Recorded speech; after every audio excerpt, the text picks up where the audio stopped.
No próximo capítulo da novela Três Graças, Lucélia, sempre disposta a manipular situações, incentiva Meg a mentir para os pais sobre o motivo de ter ido ao velório de Albano.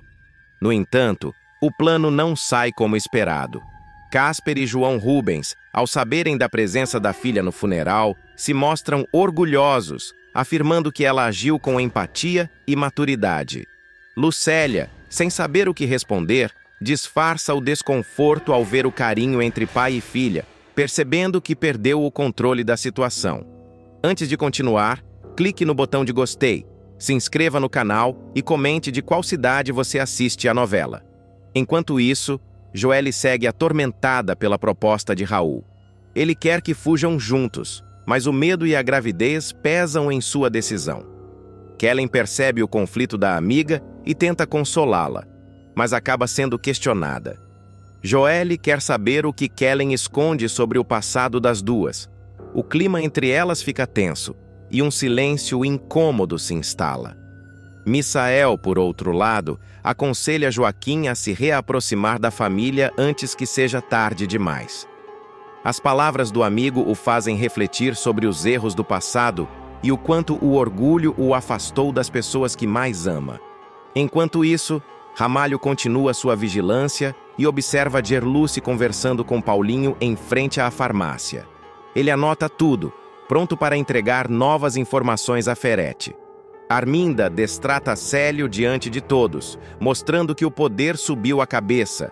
Samira chega no momento da confusão e encontra Raul, que parece abalado.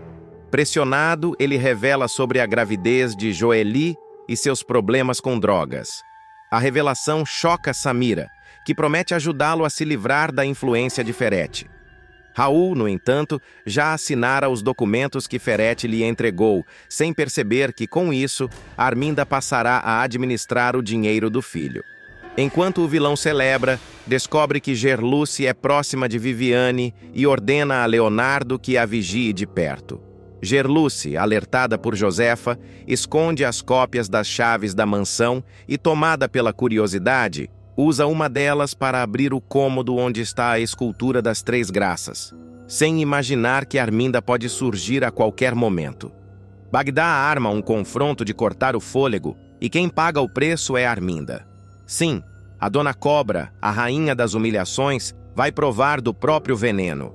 E não será bonito. Tudo começa com Raul, atolado em dívidas que ele próprio não consegue pagar. O homem vira presa fácil para credores de rua e pequenos agiotas. Vultos que não pedem prazo, pedem sangue. Raul, acuado, faz o que muitos fazem quando a sorte passa. Esconde a cabeça e torce para que alguém mais forte resolva. Só que Bagdá não é pessoa de resolve por bondade. Ele resolve por interesse. O traficante da chacrinha vê ali uma oportunidade. Empréstimo transformado em chantagem, dívida transformada em moeda de troca. E quem, dentro da casa grande, tem carteira gorda e fama de achar que está acima de tudo? Arminda, claro. Arminda e Ferete, a dupla de aparente poder e deboches, estavam acostumados a manipular situações. Ferete, amante meloso, mas cúmplice calculista, acreditava que com sua lábia e a influência de Arminda conseguiriam dar a volta por cima. A arrogância virou isca. Bagdá exigiu pagamento, e o que era conversa foi virando risco. Uma emboscada fria, rápida e protelada. Arminda e Ferete acordam num cativeiro improvisado, entre paredes úmidas e um cheiro de pólvora e fezes, coisa de quem vive da impaciência dos devedores. Arminda, acostumada a mandar e humilhar, perde o controle. A dondoca, que faz escárnio até de oração alheia, se vê encolhida. Pela primeira vez em muito tempo, o coração da vilã aperta. Ela tenta manter o verniz, faz piadas secas, provocações, tudo inútil diante de homens que não compram sarcasmo. O medo que surge é novo, uma mistura de nojo, pânico e a sensação claustrofóbica de ser finalmente pequena. Arminda tenta negociar com a única arma que conhece: sedução. "Me deixa ir, meu bem", ela diz num coachar calculado, aproximando-se de Bagdá como se flirt fosse custo zero. É uma cena quase kafkiana. A mulher que humilhou tantos agora tentando usar o corpo como trunfo. Ridículo? Sim. Triste? Muito. Bagdá, por sua vez, não é homem que se vende por elogios. Ele se irrita, não porque a oferta seja depravada, mas porque sente que a presa quer manipular novamente. Ou você me paga ou eu te mato. Ele cospe, sem rodeios. Bagdá tem a voz seca, como quem já viu muita traição e aprendeu a cobrar juros em sangue. Ele lembra a Arminda que o filho dela já lhe deve, um débito que para Bagdá não é só financeiro, é pessoal, é humilhação, a chantagem vira ultimato, a ameaça é clara, pontual, um prazo, um recado e a promessa de que raios cairão se o combinado não for cumprido. Ferete tenta interceder com bravatas, mas quando alguém que vive de violência sente que a polícia pode aparecer, o instinto de fuga fala alto. O plano de Bagdá sempre teve uma margem de segurança. Não se envolve com grandes problemas. E no exato momento em que o ar se carrega de tensão, passos, vozes do lado de fora, Bagdá opta por correr. Ele foge, mas não sem deixar marca. Um bilhete rasgado, um recado sibilino, um aviso que cheira a sangue. Desta vez passou. Mas você está na minha vista, Raul. Não vai escapar, frio, direto. A frase fica pendurada no ar como uma sentença. Então entra Paulinho, o herói inesperado. Raul, sem saída, chamou ajuda. Nem herói, nem santo. Apenas um sujeito disposto a arriscar para salvar o próprio. Paulinho chega com olhos de quem não calcula glórias. Entra na cena. A intervenção não vira cena de novela clichê com tiros e heroísmo em câmera lenta. É prática, suada, cheia de pequenos empurrões e xingamentos. Bagdá foge no limiar da captura. A polícia não chega a tempo. O perigo é real. E a ruína de Arminda vira espetáculo íntimo. A vilã deixa para trás a máscara e mostra as mãos trêmulas, a voz baixa, o olhar perdido. Dias depois, a história continua a sangrar nas conversas da cidade. Bagdá reaparece, não para pagar, mas para assinalar território. O encontro com Raul é curto, brutal e definitivo. Daquele vez passou, mas agora você está na minha vista e não vai escapar. Ele repete, como quem marca uma conta a vencer. Raul fica pálido. Arminda, por sua vez, sente as paredes do poder tremerem. A humilhação pública não é só o cativeiro. É a certeza de que a vilã, tão acostumada a arquitetar quedas alheias, agora precisa de piedade alheia. E o estrago é maior do que só uma ameaça. A reputação de Arminda começa a rachar. Na alta roda social, a notícia corre como pólvora. Arminda foi capturada por conta das dívidas do filho. Aquelas vozes que antes se curvavam agora cochicham. Será que ela perdeu a mão? O orgulho dela vira alvo. Ferete, que até então sorriu sempre ao lado, passa a ter explicações a dar, e sua posição ao lado da vilã se fragiliza. A casa que ela dirigia com punho firme começa a sofrer cobranças internas. Aliados mudam de lado, servos sussurram e rivalidades longas, como tramas de tapeçaria, começam a desfazer-se. Ainda que Bagdá tenha fugido, seu recado não foi em vão. O calendário de ameaças tem data marcada. Raul agora é observado. E Arminda, a grande manipuladora, descobre que humilhar é um jogo perigoso quando jogado contra quem não teme nada. O que vem a seguir? Vingança? Pagamento? Uma jogada de mestre que restaure a antiga rainha? Ou o começo do fim, com Arminda aprendendo na pele que o jogo do poder também é jogo de pernas curtíssimas? Espere encontros fechados à meia luz, alianças improváveis, humilhações que viram motor de redenção ou de queda final. Paulinho voltará ao centro como figura que mexe no prato sujo da cidade. Ferete terá que escolher entre lealdade e sobrevivência. E Bagdá, sempre à espreita, lembrará que dívida com ele não se resolve com desculpas. Resolve-se com sangue, silêncio ou fuga. Arminda? Essa vai ter que aprender a olhar o próprio reflexo no espelho sem rir. Bagdá não some de cena. Ele ronda a cidade como um fantasma. Raul tenta fingir normalidade, mas vive atormentado. Cada passo que dá, cada sombra que o segue, parece ter o cheiro do medo. Arminda, por sua vez, tenta reconstruir a imagem de mulher poderosa. Sai de casa impecável, esbanja perfumes caros, sorri forçado nas reuniões da fundação. Mas por dentro, está desmoronando. O olhar perdido denuncia que a dondoca sente algo que nunca sentiu. Vulnerabilidade. Ferete percebe. Ele, que sempre se alimentou da força dela, agora se vê ao lado de uma mulher frágil que perdeu o domínio do jogo, e o relacionamento dos dois começa a ruir. A parceria, que antes era baseada em interesses e cumplicidade criminosa, se transforma em um duelo silencioso. Ferete passa a desconfiar que Arminda vai entregá-lo para salvar a própria pele. Já ela, em pânico, teme que o amante a traia primeiro. Entre olhares duros e frases cortadas, o amor doentio vira campo minado. Enquanto isso, Paulinho continua de olho em Raul. O rapaz sente que a confusão não acabou.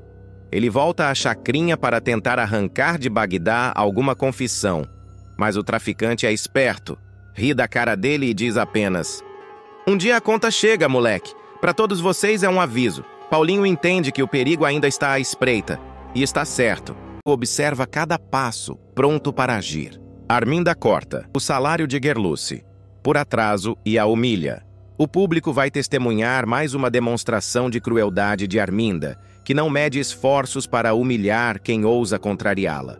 Desta vez, a vilã voltará suas garras contra Gerluce, a fiel funcionária que, mesmo em meio ao cansaço e às humilhações, segue lutando para sustentar a casa e manter a própria dignidade. O episódio, que começa com uma conversa aparentemente banal, acabará em um dos momentos mais revoltantes da novela. Tudo começa quando Gerluce chega à mansão Ferete com a pontualidade de sempre.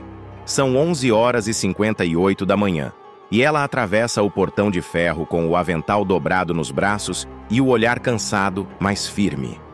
A cuidadora sabe que qualquer deslize pode ser usado contra ela. Arminda adora encontrar motivos para descontar, reclamar, ou pior, fazer comentários venenosos sobre sua origem humilde. Enquanto arruma o cabelo no espelho do corredor, Gerluce escuta risadas no salão. Arminda está sentada com Josefa, saboreando um café caro e espalhando veneno com o mesmo requinte de quem serve porcelana importada. Nesse instante, Gerluce entra na sala. O silêncio se instala por um breve momento. Ela percebe o desconforto, mas não imagina que está prestes a se tornar o novo alvo da patroa. "Com licença, dona Josefa." "Boa tarde, dona Arminda." A vilã sorri com ironia, fingindo polidez. "Boa tarde? Já é meio-dia, Gerluce. A senhora está atrasada." Gerluce se espanta. "Atrasada? Eu cheguei antes do meio-dia, dona Arminda." "Chegou sim, mas ficou aí parada, conversando, rindo, se distraindo, enquanto o relógio não parava. E o tempo, minha cara, é dinheiro. Portanto, vou descontar metade da sua diária." O sangue de Gerluce ferve. "Com todo respeito, dona Arminda, a senhora é quem puxou o assunto comigo. E você podia ter se calado. Bastava dizer que estava aqui para trabalhar. Eu me recolheria. Mas preferiu ficar de prosa, não foi?" A tensão se espalha pela sala como uma névoa densa. Josefa observa em silêncio, indignada, mas evita intervir. Sabe que cada palavra sua é usada por Arminda como munição. "Dona Arminda, a senhora sabe que eu nunca cheguei atrasada. Sempre fiz meu serviço direito." "Direito? Quem decide o que é direito aqui sou eu. E para mim o certo é simples. Passou do meio-dia, é tarde. E como você começou tarde, recebe menos. Questão de justiça." Gerluce tenta argumentar, mas a patroa não permite. "Chega, Gerluce. Assunto encerrado. Hoje só metade da diária. E agradeça por eu não descontar mais, porque já estou cansada das suas caras de santa ofendida." As palavras cortam como navalha. A empregada engole o choro e abaixa a cabeça. A humilhação é tamanha que Josefa se levanta e tenta interceder. Arminda, por Deus, pare com isso. Essa mulher trabalha mais do que todas as suas funcionárias juntas. Mãe, não se meta. Aqui, quem administra a casa sou eu. E, se Gerluce não está satisfeita, pode ir embora. Gerluce respira fundo. Por um instante, pensa em largar tudo. Eu fico, dona Arminda, porque, diferente da senhora, eu não fujo do trabalho. A resposta deixa a vilã em fúria. Como se atreve a me desafiar dentro da minha casa? Josefa intervém de novo. Você ouviu o que ela disse, Arminda? E ouviu bem. Se há alguém fugindo do trabalho aqui, é você que vive de mandar e humilhar. Arminda aperta os punhos, mas, percebendo que não vencerá no grito diante da mãe, recua. Está bem, dona Josefa, mas aviso. Da próxima vez essa mulher não pisa mais aqui. Gerluce vai para a cozinha em silêncio. Lá, desaba. As lágrimas caem no avental enquanto ela limpa a pia. Cada palavra de Arminda ecoa em sua cabeça, como um lembrete cruel de que a dignidade custa caro. Enquanto isso, na sala, Josefa encara a filha com um olhar que mistura decepção e cansaço. Você ainda vai pagar caro por esse seu veneno, Arminda. A vida cobra, minha filha. E quando cobrar, não vai sobrar ninguém para te defender. Mas Arminda, cega pela arrogância, apenas dá um sorriso amargo. A vida cobra dos fracos, mamãe. Eu só cobro dos que me devem. No final da tarde, Ferete chega a casa. Arminda, teatral, corre até ele e se faz de vítima. Querido, você não imagina o que essa Gerluce me aprontou. Chegou atrasada, me respondeu, e ainda quis discutir. Uma funcionária insolente. Ferrete, distraído e mais preocupado com os negócios da fundação, mal lhe dá atenção. Resolva isso do seu jeito, Arminda. Desde que não me envolva, faça o que quiser. Satisfeita, a vilã sente que tem carta branca. Mas o que ela não imagina é que Gerluce, aos poucos, começa a despertar a compaixão de Josefa, e a idosa passará a enxergar na cuidadora a única pessoa de confiança dentro daquela casa envenenada. Nos bastidores da mansão, o clima ficará cada vez mais tenso. Gerluce, magoada, decidirá registrar suas horas de trabalho em um caderno escondido, como forma de provar os abusos que vem sofrendo. Essa simples atitude se tornará uma bomba relógio. O registro servirá como prova no futuro, quando Arminda for confrontada por suas injustiças. E o destino ainda reserva mais reviravoltas. Viviane descobrirá o ocorrido e incentivará Gerluce a não se calar. Você não é empregada, é ser humano, e ninguém tem o direito de te humilhar assim, dirá emocionada. A vilã ordenará que Macedo investigue os passos da cuidadora, desconfiando de que ela possa estar reunindo informações contra a fundação. A perseguição começa em silêncio, com olhares atravessados e sussurros nos corredores da mansão. A tensão entre patroa e empregada crescerá a cada capítulo. Arminda, obcecada pelo controle, tentará desmoralizar Gerluce diante dos outros funcionários, inventando boatos e plantando mentiras. Mas a verdade, como sempre, encontrará um jeito de emergir. E quando vier à tona, será devastadora.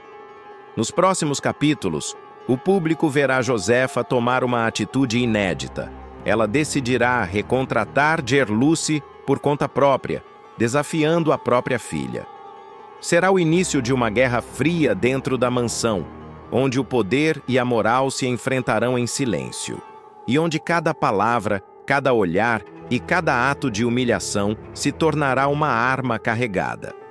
A tensão dentro da mansão se torna insuportável. Desde o episódio da humilhação, Gerluce passa a andar pelos corredores como uma sombra. Fala pouco, trabalha em silêncio e evita cruzar o olhar de Arminda. Mas cada gesto seu é vigiado. A vilã paranoica sente que perdeu o controle da situação e começa a agir com mais crueldade ainda. Certa tarde, enquanto limpa o jardim, Gerluce é surpreendida por Arminda. Está varrendo o quê? A terra não paga o seu salário, Gerluce. Vá limpar o corredor do andar de cima. Já limpei, dona Arminda. O piso ainda está secando. Secando? Pois vá enxugar com um pano. Aqui não tem tempo para esperar. Gerluce respira fundo e obedece. Mas quando vira as costas, Arminda murmura com desdém. Pobres. Sempre acham que o suor apaga a origem.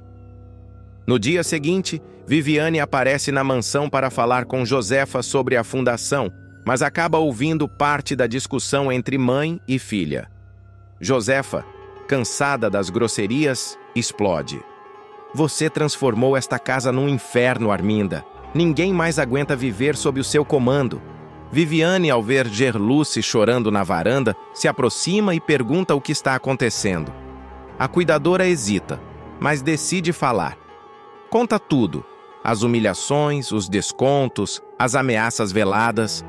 Viviane fica indignada e garante que não vai deixar isso impune. O clima vai esquentar na Fundação Ferretti e a mocinha Gerluce acabará colocando sua própria vida em risco.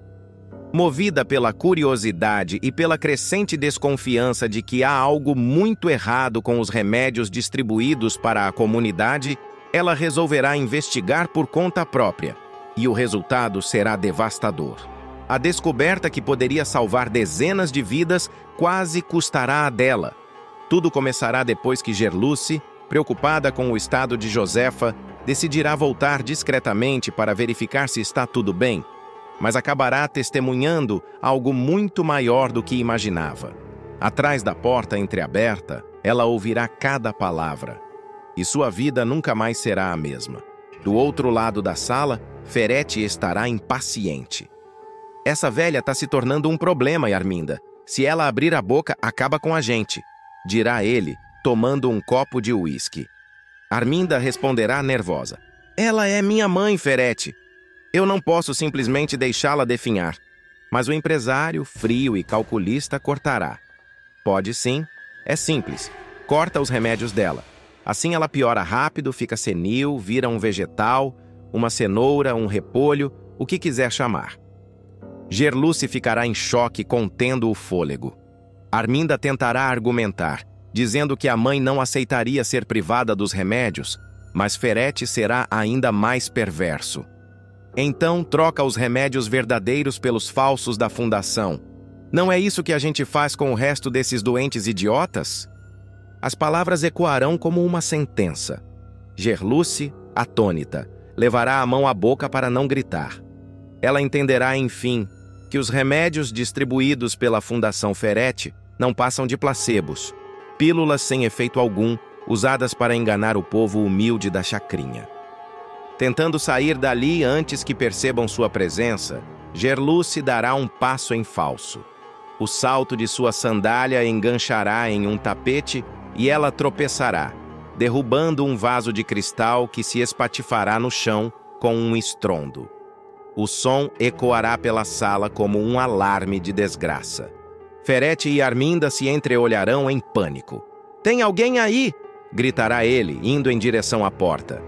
Gerluce tentará correr, mas será flagrada no corredor, com o rosto pálido e o coração batendo descompassado.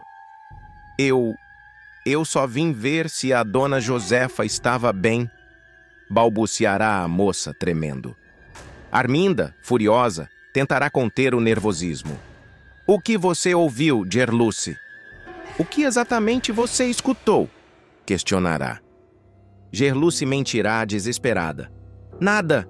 Eu juro que não ouvi nada. Só ouvi que estavam falando sobre os remédios. Achei que fosse sobre outra coisa." Mas Ferretti, desconfiado, avançará um passo e, com o olhar ameaçador, sussurrará. "Não interessa se ouviu ou não, mas se abrir essa boca para alguém, você nem imagina o que eu sou capaz de fazer." A tensão será sufocante. Arminda tentará disfarçar, dizendo que foi apenas um mal-entendido, mas a expressão gelada de Ferretti deixará claro que a moça está marcada. Para sair da situação, Gerluce apelará à única carta que tem, a confiança de Josefa. Nesse momento, a idosa chamará por ela, salvando-a de um possível ataque. Gerluce, venha aqui, minha filha! Gritará da sala ao lado. Arminda forçará um sorriso e dirá: vai lá, cuida dela. Depois a gente conversa. Ferete, porém, não deixará barato. Assim que Gerluce se afastar, ele se voltará para a amante. Essa aí sabe mais do que devia. Se você quiser evitar um escândalo, mantenha ela por perto. Finge que nada aconteceu. Perdoa o vaso, o prejuízo, o que for. Assim a gente vigia de perto.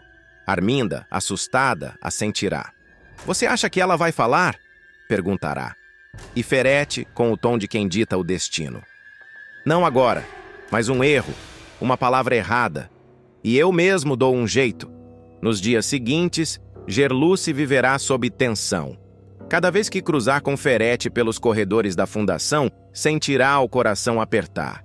Ele a cumprimentará com falsos sorrisos, enquanto a observa como um predador que ronda sua presa. Arminda, por sua vez, fingirá que está tudo bem, oferecendo-lhe café e tentando puxar conversa. Mas a mocinha saberá que é vigiada. Mesmo assim, decidirá agir. Durante as noites, ficará acordada, revisando relatórios, vasculhando fichas médicas e amostras de remédios. Seu instinto a dirá que precisa reunir provas antes que seja tarde demais. E, aos poucos, perceberá que dezenas de pacientes estão tomando substâncias adulteradas. Os comprimidos distribuídos pela fundação são falsificados, e a suposta cura que o projeto promete não passa de fachada para o enriquecimento ilícito de Ferete e Arminda. Enquanto isso, Ferete começará a suspeitar que a moça possa estar investigando. Em uma reunião secreta, ele dirá a Arminda: a mocinha anda perguntando demais. Se continuar assim, vai acabar se complicando. Arminda hesitará, mas o vilão insistirá. Ou ela está com medo, ou está planejando nos entregar. De qualquer forma, precisamos agir primeiro. O plano dele será armar uma emboscada para incriminar Gerluce. Ferete ordenará que um funcionário coloque uma caixa com medicamentos falsos na bolsa dela para que pareça envolvida no esquema. Quando o material for encontrado, a mocinha ficará em choque e todos acreditarão que ela fazia parte do golpe. Ferida pela injustiça e pela traição, Gerluce pensará em desistir, mas encontrará força em Joely, sua filha, e em Viviane, sua amiga fiel. As duas a convencerão a não se calar. Eles podem ter dinheiro, mas você tem a verdade, e a verdade mais cedo ou mais tarde vem à tona, dirá Viviane.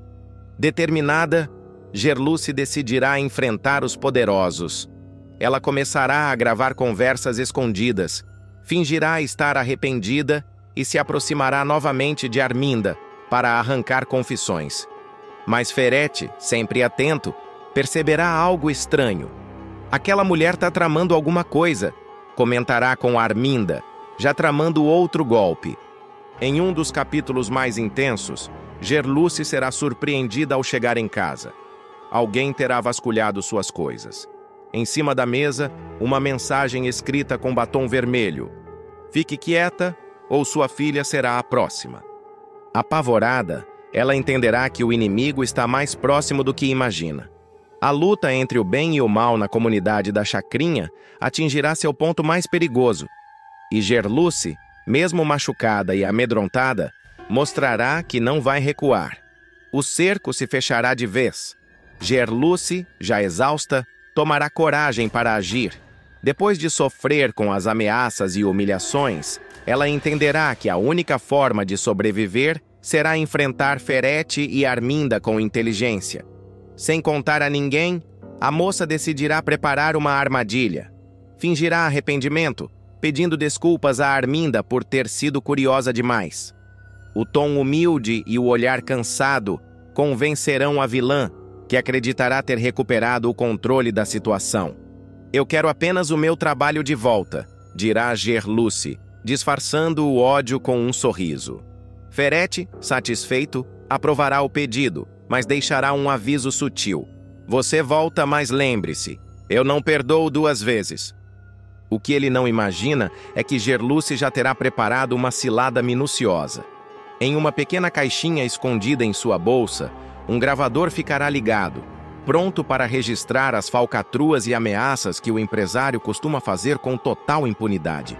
Numa noite de festa beneficente na própria fundação, Ferretti subirá ao palco para discursar sobre os avanços no tratamento gratuito para os mais necessitados. A plateia aplaudirá de pé, enquanto Gerluce, ao fundo, observará em silêncio, segurando o pequeno gravador escondido. Ela se aproximará do escritório onde Arminda estará sozinha e provocará a vilã com ironia. Sabe, doutora, é admirável como vocês conseguem enganar tanta gente com essa carinha de santos. Arminda reagirá nervosa. Do que você está falando, sua ingrata? Gerluce sorrirá. De remédios falsos, por exemplo. De gente que morre acreditando que está sendo curada. A megera, percebendo o tom desafiador, perderá o controle e começará a gritar, revelando tudo o que tentou esconder. Você acha que eu tenho culpa? Eles são burros, acreditam em tudo o que a gente diz. Isso aqui é negócio, Gerluce, negócio! Berrará Arminda, sem perceber que cada palavra está sendo gravada. Nesse instante, Viviane e Casper chegarão acompanhados de policiais. Eles terão recebido o áudio gravado por Gerluce, que minutos antes enviara o arquivo pelo celular de forma anônima. Ferretti, que se preparava para deixar o evento, será surpreendido pelos agentes. Senhor Ferretti, o senhor está preso por crime contra a saúde pública e falsificação de medicamentos, anunciará o delegado. Raul será levado para um cativeiro improvisado. Um armazém sujo, abafado e isolado, com cheiro de ferrugem e óleo queimado. Os bandidos o trancarão dentro de um balcão velho de ferro, usado como esconderijo, sem comida, sem água e sem contato com o mundo exterior. Os dias se transformarão em semanas. O jovem, debilitado e em delírio, começará a alucinar com a voz de Joelle, sua namorada grávida, chamando por ele. Cada gemido, cada gota de suor escorrendo por sua testa mostrará o quanto ele está à beira do colapso físico e mental. Enquanto isso, Arminda, sua mãe, agirá com frieza assustadora. Quando receber o recado do sequestro, ela se limitará a dizer: ele que se vire. Fez as escolhas erradas, agora aguenta. Josefa, a avó, ficará horrorizada com a reação da filha. A idosa implorará: minha filha, é o seu sangue. O Raul é o teu filho. Você não pode deixar que façam isso com ele. Mas Arminda, tomada pelo orgulho e pelo medo de se envolver com Bagdá, afirmará que não tem o dinheiro. Na verdade, tem, mas teme que, ao pagar, o traficante descubra um segredo ainda mais perigoso sobre o passado dela. Enquanto o drama se desenrola, Joelle, desesperada, tentará contato com os comparsas de Bagdá. Grávida e exausta, ela andará pelas vielas da comunidade com os olhos marejados, pedindo ajuda a quem puder ouvir. As pessoas se afastarão, com medo de se envolver. Ela, então, baterá na porta da própria Arminda, gritando: se a senhora não ajudar, ele vai morrer. Eu tô grávida do seu neto, dona Arminda. O Raul precisa de mim. Mas a vilã apenas virará o rosto, fingindo indiferença. Bagdá, impaciente, começará a enviar recados cada vez mais violentos. Primeiro, uma ligação ameaçadora. Depois, um vídeo. Raul amarrado, com os olhos vendados, pedindo socorro. A cada nova mensagem, Josefa se desesperará mais. Ela começará a vender objetos da casa para tentar juntar parte do dinheiro, mas nada será suficiente. Arminda, em contrapartida, seguirá fria, até o momento em que Bagdá manda o ultimato: ou tua mãe paga o que deve, ou vou encerrar essa história agora, de vez. Movida pela coragem e pelo amor, Joelle tomará uma decisão impensada. Depois de descobrir o local onde Raul está sendo mantido, uma informação que ela conseguirá após subornar um dos homens de confiança de Bagdá, a moça decidirá agir por conta própria. De madrugada, com a barriga já saliente, ela se infiltrará na área dominada pelos criminosos. O som dos cachorros, O eco dos tiros ao longe e o vento cortante da noite farão o coração dela bater como um tambor.